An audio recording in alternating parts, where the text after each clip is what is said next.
নমস্কার বন্ধুরা, আমি ডক্টর স্বপনানন্দ মুখার্জি। আপনাদের সকলকে আমার চ্যানেলে ওয়েলকাম। বন্ধুরা, অনেকে আমাদেরকে প্রশ্ন করেন, অনেক পেশেন্ট আমাদেরকে প্রশ্ন করেন যে ইনফার্টিলিটি, আগের দিন ইনফার্টিলিটি নিয়ে যেটা আমি বলেছি যে ওজনের ব্যাপারে, সেরকম ইনফার্টিলিটি অনেকের ক্ষেত্রে পিসিওএস বলে একটি প্রবলেম অনেক মহিলাদের মধ্যে দেখতে পাওয়া যায়। তো অনেক মহিলা প্রশ্ন করেন আমাদেরকে যে পিসিওএস এই সমস্যাটি থেকে কি আমাদের বন্ধ্যাত্ব বা ইনফার্টিলিটির প্রবলেম হতে পারে? তো অনেক পেশেন্ট আমাদের জিজ্ঞাসা করে বা অনেককে আমরা প্রশ্নের উত্তরও দিয়ে থাকি। তো সেরকম আজকে আমি আমার ভিডিওতেও আমার দর্শক বন্ধুদের জন্য এই ভিডিওটি আমি করছি। সেটা শর্ট আকারেই করব। শর্টই অবশ্যই আপনারা দেখতে পাবেন।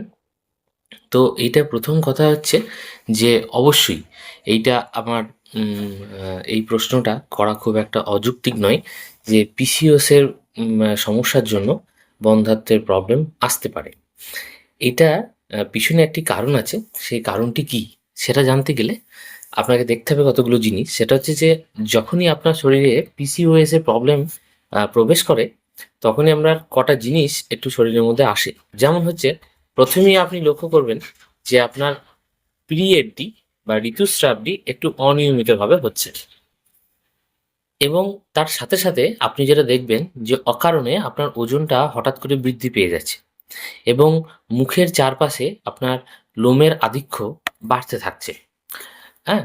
তো এই সমস্ত সিম্পটমসগুলো যদি আপনি ফলো করেন, বা এইগুলো খুব একটা অজানা সিম্পটমস নয়, এগুলো আ একটা ভীষণই পরিচিত একটা উপসর্গ।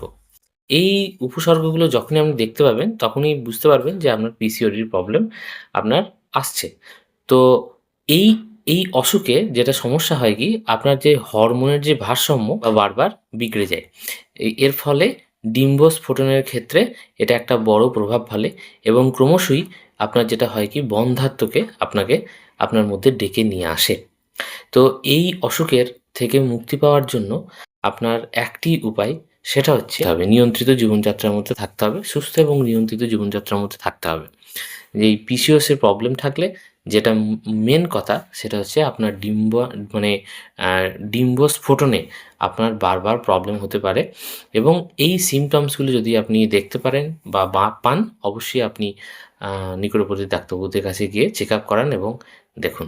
সকলে ভালো থাকবেন, সুস্থ থাকবেন। নমস্কার।